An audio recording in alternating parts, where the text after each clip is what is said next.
I just seen this video about people in the DMV, like how DMV culture is really big on like faking. Like you won't have the money and they'll sit there and like buy bottles, buy fake clothes, or buy cars they can't afford. And I really want to double down on that and say it's really the men. Like what she's describing is behavior of a lot of the men. Like I don't see that being a popular thing with the women, like at all. Because the men have like this complex around here where it's like, I need to impress another man.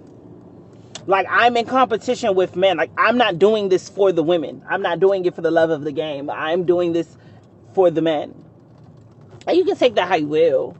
But yeah, I've noticed that's a thing, like a real thing. Like, because around here, a lot of the times when the women are like of a certain caliber, living a certain type of lifestyle, they are truly living that lifestyle. They're not faking it at all.